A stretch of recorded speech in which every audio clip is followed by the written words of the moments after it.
Please get ready for a dictation of exercise number 9 and 10 from September 2021 issue of the Progressive magazine. 5 seconds. Start. It is my privilege this evening to greet you all, my fellow citizens at home and abroad, on the 30th anniversary of our independence, and to convey to you my good wishes.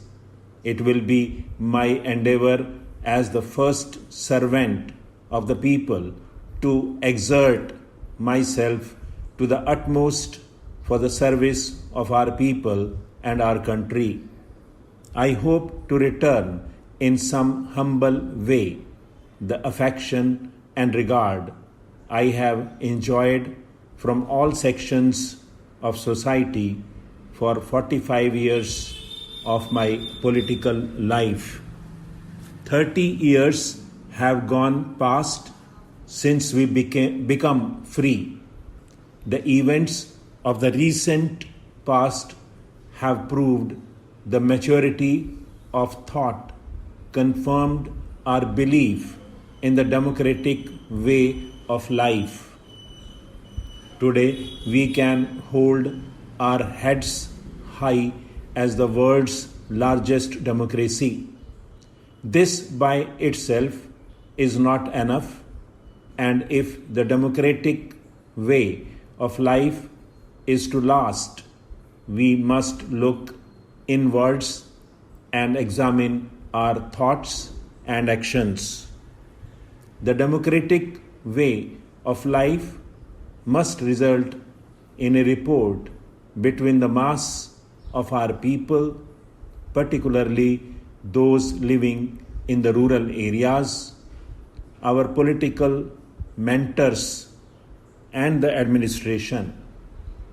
Life for our long-suffering people, many of whom live well below the subsistence level, can have no hope unless it has substantial inbuilt economic and social substance. Only then can we mobilize our enormous human resources to actively participate in the task of nation building. We have in these last 30 years experienced success and failure, happiness and sorrow. We have yet to end poverty, ignorance and disease and inequality of opportunity. The ambition of the greatest man of our times, Mahatma Gandhi, was to wipe tear from every eye. Our work will not be complete until this noble objective has been achieved. India lives in the villages, and these simple folk are our richest heritage. The 5-year plans for socio-economic development have no doubt yielded some result, but has their impact been substantial? Have the benefits of planned development percolated to the remote village and the weaker sections of society? Until I assumed the office of President of India, I was a Kisan working in the fields in sun and rain. I know at first hand the difficulties which millions of our countrymen face even in obtaining the basic necessities of life like drinking water, facilities for education and health. There are still glaring inequalities in the standard of living of our people and of opportunities for a better life. We must urgently endeavor to narrow down, if not remove, such differences without subjecting any one section of society to particular hardship. We must not allow entrenched vested interests, however powerful and well organized they may be, to impede our efforts in this direction. Vulgar ostentation, unnecessary pomp irritate those less fortunately placed in life.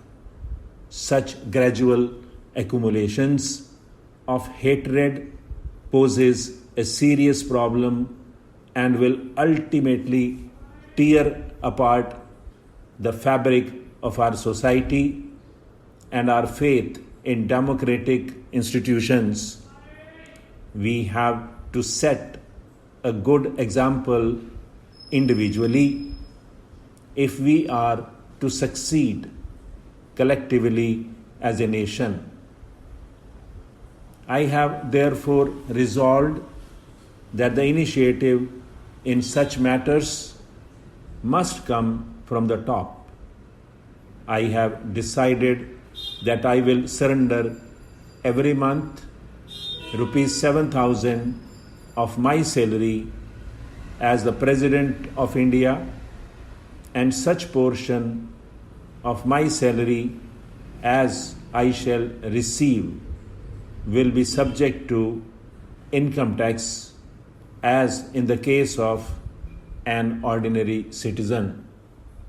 I have also decided to move out of Rashtrapati Bhavan into a simple house which will not be inconsistently detract from the dignity of the high office of the President of India. I will also effect considerable reduction of expenditure at Rashtrapati Bhavan. I have asked the government to locate for me some such suitable place where I and my staff can be accommodated in reasonable comfort but at considerably reduced expense to the exchequer. We have been trying to reduce inequalities among the various sections of our people. I am particularly concerned about the lack of uniformity in approach and principles and the inadequate pace of progress in the implementation of land reforms and in the enforcement of controls over the growth of monopolistic tendencies in the non-agricultural sector. Such monopolistic growth of a few vested interests has assumed serious proportions over the years. Political corruption, demoralization in the public services, and a deterioration of standards in public life are directly related to black money and pressures which a few anti-social elements in our society can exert to disrupt national life. We are today worried about rising prices which affect even the basic necessities of life. The upward spiraling prices show little sign of abatement. A small section of our community who are better organized are managing to obtain illusory reliefs from time to time. Such reliefs are unfortunately neutralized even as they are announced by the machinations of a very watchful and unscrupulous section of our society which preys on human misfortune. Stop.